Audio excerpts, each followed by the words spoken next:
고난주간 새벽 예배 두 번째 날입니다. 이 각 복음서에 보면은 예수님께서 이 십자가에 달리시는 장면들을 묘사를 하고 있는데요. 누가라고 하는 이 사람은 특별히 예수님이 십자가를 지러 가는 이 과정 중에 그 십자가의 길에서 만난 사람들을 우리한테 소개를 시켜줍니다. 방금 읽었던 구레네 사람 시몬이 나오고요. 그리고 예수님을 따르는 그 예수님을 그러니까 구경하는 십자가에 달리는 예수님을 구경하는 큰 무리들이 등장을 하고, 그리고 예수님의 이 십자가를 바라보면서 그 슬퍼하며 울고 있는 여인들, 이런 사람들을 보여줍니다. 그 중에서 이제 가장 먼저 등장하는 이 구레네 사람 시몬의 경우에는 누가복음에만 등장하지 않고 마태복음과 마가복음, 그러니까 우리가 공관복음, 같은 관점으로 쓰여진 복음서라고 하는 제목이 붙은 이 세 권의 책에 다 같이 등장을 합니다. 마태복음 27장 32절을 보면요, 나가다가 시몬이란 구레네 사람을 만나매 그에게 예수의 십자가를 억지로 지워 가게 하였더라, 이렇게 기록되어 있고요. 마가복음 15장 21절을 보면 마침 알렉산더와 루포의 아버지인 구레네 사람 시몬이 시골로부터 와서 지나가는데 그들이 그를 억지로 같이 가게 하여 예수의 십자가를 지우고, 이렇게 되어 있습니다. 이 시몬이라는 사람이 공관복음서에 모두 등장을 하는 거예요. 왜 이 시몬을, 그러니까 다른 여러 사람도 많이 있었을 텐데, 큰 무리도 있었고 여인들도 있었고, 예수님의 십자가 사역을 더 보여주기 위해서 이 어떤 그 예수님이 십자가를 지신다, 너무 슬프다, 괴롭다, 고통스럽다, 이런 거를 보여주려면 그 여인들이나 특별히 뭐 제자들, 어제 살펴봤던 이제 베드로를 위시한 베드로 외에 사실 다른 제자들도 있잖아요, 12사도들 중에. 근데 그 사람들은 안 나오고, 우리는 뭐 사실 성경에 이렇게 세 번 나오고 나중에 뒤에 가서 한 번 더 뒤에 나오지도 않죠. 이 세 번 나오고 나오지 않아요. 왜 이런 엉뚱한 사람이 여기에 등장했을까 고민스럽습니다. 이 사람이 대체 뭐길래. 근데 이 성경 말씀을 가만히 들여다보면은 이 공관복음 전체에 이 사람이 등장했다, 이 사람 이름보다 그러니까 전체적인 흐름을 좀 볼 필요가 있어요. 왜 이 사람이 갑자기 언급이 돼가지고 이 예수님이 십자가를 지고 가는 과정에 나타났을까. 그래서 단어를 하나하나 이렇게 살펴보면 힌트를 좀 얻을 수 있는데요. 마태복음과 마가복음에 동일하게 사용된 동사가 하나 있습니다.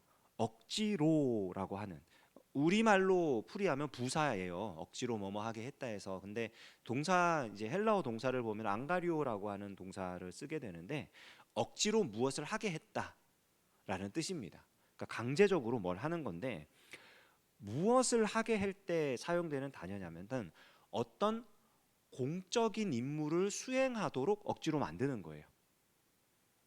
그러니까 그냥 아무 일이나 그냥 막 시키는 게 아니라 이 일은 분명히 공적인 일이에요. 공무예요, 공무. 근데 그거를 억지로라도 하게 만드는 동사가 여기 사용된 억지로 하게 했다라는 동사예요. 이게 뭘 가르쳐 줍니까? 예수님의 십자가 처형이 아주 공식적인 일이었다는 거예요. 기독교에서 가장 중요한 게 무엇이냐라고 물어보면 두말할 것도 없이 부활이라고 말할 것입니다. 고린도전서 15장 13절 14절을 보면요, 만일 죽은 자의 부활이 없으면 그리스도도 다시 살아나지 못하셨으리라. 그리스도께서 만일 다시 살아나지 못하셨으면 우리가 전파하는 것도 헛것이요 또 너희 믿음도 헛것이며. 부활이 없으면 기독교는 없어요. 예수 그리스도께서 다시 살아나셨다라고 하는 이 사실, 이게 기독교의 뿌리가 됩니다. 그리고요, 고린도전서 15장 17절에서 19절을 보면요, 그리스도께서 다시 살아나신 일이 없으면 너희의 믿음도 헛되고 너희가 여전히 죄 가운데 있을 것이요 또한 그리스도 안에서 잠자는 자도 망하였으리니 만일 그리스도 안에서 우리가 바라는 것이 다만 이 세상의 삶뿐이면 모든 사람 가운데 우리가 더욱 불쌍한 자이리라. 그러니까 기독교라는 것 자체의 의미가 없을 뿐만 아니라 그 기독교 신앙을 가지고 살아가는 자의 삶도 세상에서 가장 불쌍한 자의 삶이 되는 거예요. 헛된 믿음을 가지고 거기에 모든 것을 쏟아부으며 힘겹게 살아가는, 그런데 결국 누릴 것은 아무것도 없는, 세상에서 가장 불쌍하고 비참한 사람들이 기독교인이 되는 거죠. 뭐가 없다면? 그리스도의 부활이 없다면. 그런데 가만히 생각을 해보십시오. 예수 그리스도께서 부활하셨다는 것은 무엇을 전제하는 말입니까? 예수 그리스도께서 죽으셨음을 전제하는 말입니다. 예수님께서 완전히 죽지 않으셨다면 부활도 있을 수가 없는 거예요. 그런데 이 죽음이 공적인 법무 집행이었다는 거예요. 그걸 우리에게 알려주는 겁니다. 그리고 뒷부분에 가면 이 예수님의 십자가 달리신 이후의 일을 기록한 마가복음 15장 44절 45절이나 요한복음 19장 33절 34절 이런 것들을 보면 예수님께서 완전히 죽으셨다는 것을 확인을 해주죠. 마가복음 15장 44절 45절 빌라도는 예수께서 벌써 죽었을까 하고 이상히 여겨 백부장을 불러 죽은 지가 오래냐 묻고 백부장에게 알아본 후에 요셉에게 시체를 내주는지라. 예수님 시체를 달라, 내 무덤에 넣겠다. 아리마대 사람 요셉이 요청하니까 빌라도가 다시 한번 확인을 해보는 거예요. 재차 확인을 하는 겁니다. 정말 죽었냐. 왜냐하면 십자가에 달린 사람이 죽기까지 오랜 시간이 걸리거든요. 몇 날 며칠이 걸리는 일인데 몇 시간 만에 죽었다고 하니까 믿어지지가 않는 거예요. 어떻게 이렇게 빨리 죽어? 그럴 수 없는데 다시 한번 확인해봐. 그리고 확인한 후에 무덤에 넣었다, 이 말입니다. 요한복음 19장 33절 34절도요. 예수께 이르러서는 이미 죽으신 것을 보고 다리를 꺾지 아니하고 그중 한 군인이 창으로 옆구리를 찌르니 곧 피와 물이 나오더라. 십자가에서 죽음을 당하게 되면요, 그냥 매달려 가지고 그냥 죽는 게 아니라 이게 몸이 중력이 아래로 끌잖아요. 아래로 끌고 사람은 공중에 매달려 있는 건데 이게 어깨나 이런 게 다 위로 올라가고 몸은 아래로 내려가고 이러면서 숨을 못 쉬게 돼서 죽습니다. 질식을 해가지고 죽게 되는데, 그거를 확인할 수 있는, 그렇게 해서 사망했다라는 거를 가장 잘 확인할 수 있는 게 뭐냐면 폐 쪽을 찌르는 거죠. 옆구리 쪽을 찔러서 피와 물이 함께 나오면 이 사람은 질식해서 죽은 거예요. 완전히 끝난 거예요. 그러니까 그 과정을 다 보여주는 겁니다. 그러니까 이 예수님의 죽음이 완전한 죽음이었어요. 그리고 그 죽음은 당시 로마의 법에 의해서 집행이 된 죽음이었습니다. 구레네 사람 시몬이 등장하는 이유는 바로 그것을 강조하기 위함이에요. 더군다나 우리가 함께 읽었던 이 누가복음에 나오는 표현 중에 구레네 사람이 시골에서 오는 것을 붙들어라는 표현이 하나 나오죠. 붙들어. 여기 붙들었다라고 하는 게 뭐냐면은 아까 마태와 마가가 설명했던 억지로 뭘 하게 했다는 것보다 더 노골적으로 이게 그 공무원들이 일을 집행하는 데 있어서 강제력을 행사했다는 말입니다. 공권력을 행사해서 그 사람을 잡아온 거예요. 그래가지고 일을 시킨 겁니다. 그러니까 이 구레네 사람 시몬을 통해서 이 예수님의 십자가 죽음에 이르는 이 과정이 완전하게 온전하게 진행이 되도록 했다는 거예요. 자, 그런데 그거는 알겠어요. 예수님이 십자가의 그 로마 법에 의해서 그 십자가에서 완전히 죽임을 당하셨다. 이거 잘 알겠어요. 근데 왜 하필이면 구레네 사람 시몬이라는 사람이 이렇게 했느냐? 근데 이거를 우리가 생각하면서 여러 가지 말씀들을 보면서 이제 마가복음에 나오는 마침 알렉산더와 루포의 아버지인 구레네 사람 시몬이라는 표현과 나중에 뒤쪽에 신약성경 뒤쪽에 보면 로마서 16장 13절에 주 안에서 택하심을 입은 루포와 그의 어머니, 이런 표현이 나오죠. 그래서 이 억지로 십자가를 지고 같이 이 골고다 언덕까지 올라갔던 이 사람이 믿음을 가지게 되었고, 이 사람의 아들도 정말 바울이 인정하는 그런 믿음의 사람이 되어서 초대교회 때 큰 일을 했구나. 이제 우리가 그런 쪽으로 많이 묵상을 하고 또 그렇게 생각하면서 은혜도 받고 합니다. 그런데 죄송한 얘기지만 구레네 사람 시몬이라는 사람, 그리고 그의 가문에 대해서 안 나와요. 여기 루포, 택하심을 입은 루포, 뭐 같은 사람일 수도 있습니다. 많은 사람들이 같은 사람이라고 말하니까 뭐 같은 사람이겠죠. 근데 같은 사람이 아닐 수도 있어요. 동명이인일 수도 있습니다.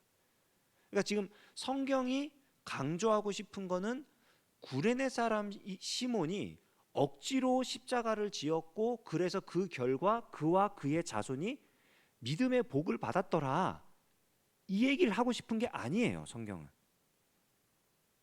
뭘 얘기하고 싶은 거냐면 구레네 사람 시몬을 얘기하면서 시골에서 올라온 사람이라는 표현 쓰죠. 그러니까 죄송합니다, 좀 격한 표현을 쓸게요. 이 사람은요, 듣보잡이에요. 듣도 보도 못한 사람이고 우리가 신경 쓸 사람이 아니고 그냥 북아프리카 이 구레네 지역에서 유월절을 지내기 위해서 온, 뭐 이 사람이 유대인인지 아니면은 유대교로 개종한 회심한 이방인인지 그것도 몰라요. 그냥 북아프리카 지역의 시골에서 올라온 어떤 사람이에요. 그냥 그런 사람인데, 그런 사람을 통해서라도 예수님께서 십자가에 달려 돌아가시는 일이 완수가 되어야만 했다는 것을 강조하는 겁니다. 이게 왜 그러냐면 예수님이 십자가를 지기 전에 채찍을 맞으시죠. 그 당시에 관례이긴 했습니다. 십자가를 이제 지고 갈 때 채찍을 때린 다음에 십자가를 지고 가게 하는데, 왜냐면은 맨몸으로 그냥 십자가에 매달리잖아요. 그러면 너무 오래 가요. 사람이 이게 참 목숨이 질깁니다, 생각보다. 그래서 하루 이틀은 기본이고요. 뭐 3일, 4일, 최장 일주일까지도 오랫동안 살아 있는다면 너무 고통스럽고 그게 너무 보기에 흉하고 그렇기 때문에 채찍질을 어떻게 하느냐에 따라서 이 사람이 십자가에 매달려 있는 시간 혹은 기일이 달라져요. 뭐 그 사람의 몸 상태나 이런 거. 그런데 예수님이 맞은 채찍질 같은 경우에 보면요, 이게 단순한 채찍질이 아닙니다. 왜냐하면은 누가복음 23장 13절에서 16절 보면은 이렇게 빌라도가 이렇게 판단을 하고 채찍을 때리는 거예요. 빌라도가 대제사장들과 관리들과 백성을 불러 모으고 이르되 너희가 이 사람이 백성을 미혹하는 자라 하여 내게 끌고 왔도다. 보라, 내가 너희 앞에서 신문하였으되 너희가 고발하는 일에 대하여 이 사람에게서 죄를 찾지 못하였고 헤롯이 또한 그렇게 하여 그를 우리에게 도로 보내었도다. 보라, 그가 행한 일에는 죽일 일이 없느니라. 16절 같이 시작. 그러므로 때려서 놓겠노라. 그러니까 빌라도 입장에서 예수님을 봤는데 십자가에 달릴 사람이 아닌 거예요. 아무리 자기가 총독이고 이 지역 전체의 집행권을 가지고 있고 해도 이런 사람을 십자가형에다가 언도할 이유가 없는 거예요. 그거를 갖다가 보고서를 작성해가지고, 십자가형은 당시 로마 제국에 반하는 이방인 흉악범, 여기서 말하는 이방인은 유대인이 아닌 이방인이 아니라 로마 시민이 아닌 이방인들입니다. 비로마 시민들에게만 하는 형벌이에요. 비로마 시민이 로마 제국에 위해를 가했다라고 판단될 때 그 사람에게 십자가형을 선고해가지고 이 사람이 거기 매달려 죽게 하는 겁니다. 그런데 이 예수라는 사람에 대해서 빌라도가 보고서를 작성하려고 보니까 십자가를 선고할 만한 죄인이 아닌 거예요. 그리고 이게 좀 애매해가지고 사람들이 지금 민심을 보니까 십자가에 죽여야겠는데, 그런데 도저히 안 될 것 같아서 자기가 그렇게 하면은 좀 그러니까 헤롯에게로 보냅니다. 당시 유대 지역의 분봉 왕이었던 헤롯에게 보내가지고 헤롯에게 또 확인을 받아요.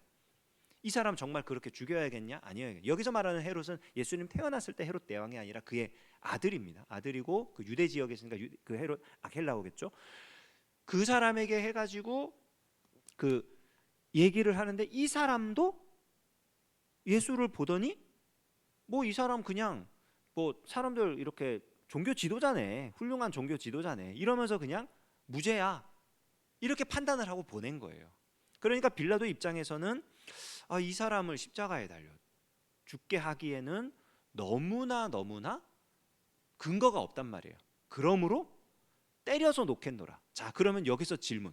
사람들이 저 사람을 십자가에 달아서 죽여야 된다라고 외치고 있어요. 근데 그 권한을 가지고 있는 사람 입장에서 십자가에 달기는 어려워. 그래서 때려서 놓겠다. 그러면 살살 때려서 보여줄까요? 많이 때려서 보여줄까요?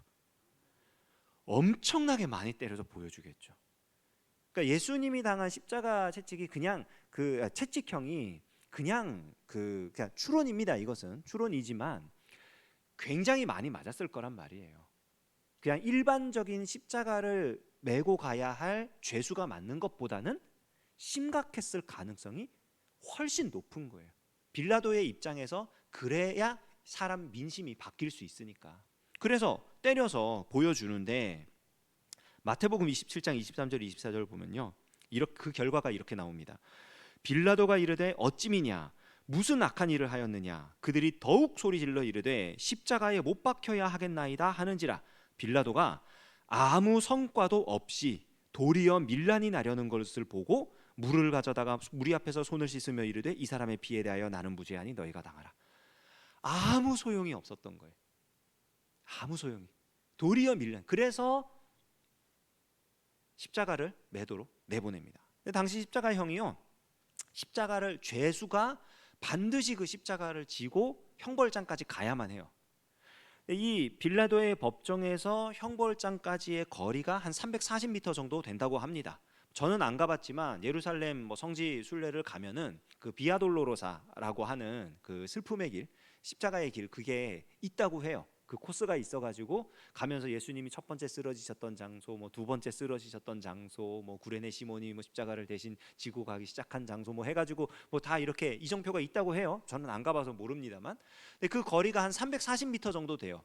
340m면 언뜻 안 다가오는데 그냥 일반적인 걸음거리로 5분 정도 걷는 거리입니다. 5분 정도 걸어가면 되는 그런 거리를 이 죄수가 십자가를 지고 가는데, 십자가가 나무가 두 개예요. 종대와 횡대라 그래가지고 기둥으로 세우는 나무가 있고, 이렇게 사람을 이렇게 팔을 못을 박는 그런 횡대, 가로대가 있는데, 두 개를 합치면은 무게가 어느 정도 되냐면은 나무가 한 135kg 정도 됩니다. 굉장히 무거워요. 왜냐면은 사람을 거기다가 못을 박고 이렇게 땅에 박아놓고 고정을 해야 되기 때문에 이게 웬만큼 무겁지 않으면은 못 견뎌요. 제가 참 감사하게 고등학교 시절 수련회 가가지고 연극 이런 걸 하다가 그 나무에 한번 매달려 본 경험을 한 적이 있거든요. 강목으로 이렇게 십자가 만들어가지고 줄로 묶어가지고 이렇게 올려가지고 나무에 매달려 있어 본 적이 있는데, 강목은 사람을 못 버텨요. 그래서 그 강목으로 만든 십자가를 그 산에 있는 큰 나무 거기 뒤에 이렇게 대고 제가 거기 매달려 있었거든요. 나무 위에 이렇게 올라가가지고. 참 그랬는데, 그냥 십자가에만 사람을 매달려고 하면은 가벼운 나무로는 안 되는 거예요. 굉장히 튼튼하고 무거운 나무가 있어야 되고, 그래서 그 나무를 합하면 한 135kg 정도 되는데, 종대가 그 기둥으로 박는 나무가 한 100kg 정도 됩니다. 그 정도 돼야 무게를 감당하는 거예요. 그러면 횡대는 몇 킬로 되겠어요? 한 35kg 정도 되겠죠. 평균 그 정도 되고, 많이 나가는 건 한 60kg까지도 나간답니다. 무거운 거, 두꺼운 거 이런 거는. 예수님이 몇 킬로짜리를 지셨는지 모르지만 그만한 거를 메고. 근데 이게 초등학생, 중학생 몸무게니까 그거 사람 하나 업고 5분 걷는 거 다리가 후들거리긴 해도 할 수 있을 거 아니냐 생각할지 모르겠지만, 나무예요, 나무. 팔보다 훨씬 긴 그런 나무를 들고 가야 되는 상황인 겁니다. 그러니까 이거를 감당을 못하는 거예요. 이미 그 전에 채찍을 맞았죠. 온몸에 살이 뜯어져 가지고 피가 흐르죠. 기력은 없죠. 감당을 못하는 거예요. 그런데 이걸 지금 집행하는 사람들은 누굽니까? 로마의 군인입니다. 총독 휘하의 600명의 군인들 중에 십자가 처형조 4명이 예수님을 데리고 저 형벌장에 가서 십자가에 매달아야 그날 자기 일이 끝나는 거예요. 초과수당도 주지 않는데 연장 근무를 할 이유가 없죠, 이 사람들 입장에서는. 그러니까 빨리 지고 갈 수 있도록 주변을 훑어보고 저 사람 참 건강하게 생겼네, 야 너 십자가 지고 따라와. 로마 군인이 얘기하면 거절할 수가 없어요. 마태복음에 보면 그 산상수훈 중에 누가 너에게 억지로 오리를 가게 하며 십리를 동행해라 이 말씀이 있죠. 그게 당시 로마 법이에요. 로마 군인이 어떤 거를 지시하면 어떤 사람에게 자기 짐을 주면서 이거 좀 들어줘라고 하면 무조건 들어줘야 돼요. 그게 법이에요. 안 그러면 그 자리에서 죽여도 할 말이 없어요. 로마 군인을 그만큼 우대를 해줘야 돼요. 더군다나 지금 이 상황은 처형을 집행하는 집행인으로서 지금 얘기를 하는 겁니다. 그러니까 시몬 입장에서는 꼼짝없이 걸린 거예요. 그냥 자기가 할 수밖에 없는. 왜 그랬다고요? 예수님이 그걸 감당을 못하니까 어떻게든 골고다 언덕까지 올라가서 그 십자가의 죽임을 당하도록 하기 위해서 그렇게 된 거예요. 우리는 구레네 사람 시몬에게 집중할 게 아니고요. 그렇게라도 해서 십자가에 달려 돌아가셔야만 했던 예수님께 그 십자가 사역의 의미에 대해서 우리가 집중을 해야 됩니다. 이 과정이 재판도 그렇고 이 형벌도 그렇고 솔직히 말해서 전부 다 불법이에요. 다 불의해요. 폭력이 난무합니다. 이게 정상이 아니에요. 너무나 엉망진창인 이 상황에서 거기에 있는 모든 사람 중에 유일하게 죄가 없는 한 사람이 그 모든 죄값을 다 감당하는 게 십자가예요. 그리고 그것을 어떻게든 이루어내셔야만 했기에 시골 촌놈이라도 사용이 되는 겁니다. 이 사람에게 집중할 게 아니라 우리는 예수님의 십자가에 집중을 해야 되는 거예요. 구레네 사람 시몬이 등장하면서 예수님의 십자가 사역이 전개가 될 때 이것은 우리에게 결론적으로 말씀드리면 크게 두 가지를 얘기한다는 겁니다. 예수님의 십자가 죽음이 부인할 수 없는 역사적 사실이었구나. 로마의 법에 의해서 선고가 되었고 집행이 된 부인할 수 없는 사실이구나. 예수님의 십자가는 해야만 했던, 피할 수 없는, 하지 않으면 안 되는, 왜냐하면 그것이 우리의 죄값을 치르고 우리를 구원할 수 있는 유일한 길이니까. 해야만 했던 그런 사역이었구나. 이 두 가지가 오늘 이 십자가의 길에 동참한 억지로 그 길을 따라가게 된 이 구레네 사람 시몬의 이야기를 통해서 우리가 붙잡아야 될 내용입니다. 사도 바울의 이 고백으로 오늘 말씀을 마무리를 짓겠습니다. 갈라디아서 6장 14절 15절 말씀인데요. 우리가 한 목소리로 같이 읽어보겠습니다. 함께 읽습니다. 그러나 내게는 우리 주 예수 그리스도의 십자가 외에 결코 자랑할 것이 없으니 그리스도로 말미암아 세상이 나를 대하여 십자가에 못 박히고 내가 또한 세상을 대하여 그러하니라. 할례나 무할례가 아무것도 아니로되 오직 새로 지으심을 받는 것만이 중요하니라. 아멘.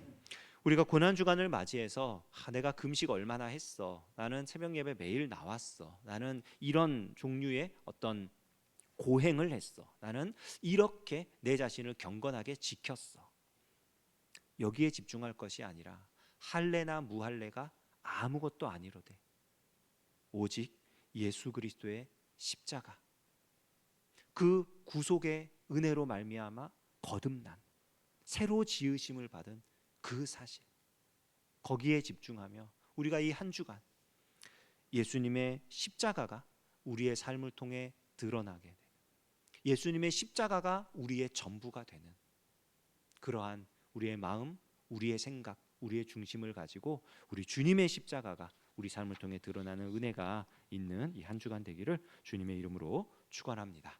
기도하겠습니다. 하나님 아버지, 주님이 사랑하시는 우리 귀한 성도님들, 이 고난 주간에 기도하며 주님의 십자가를 묵상하며 그 놀라운 은혜 가운데 거하기를 원합니다.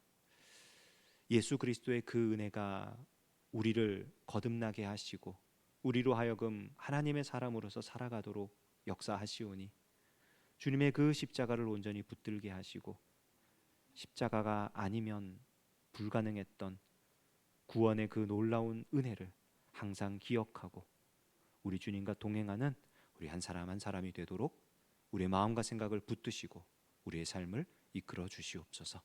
예수님의 이름으로 기도합니다. 아멘.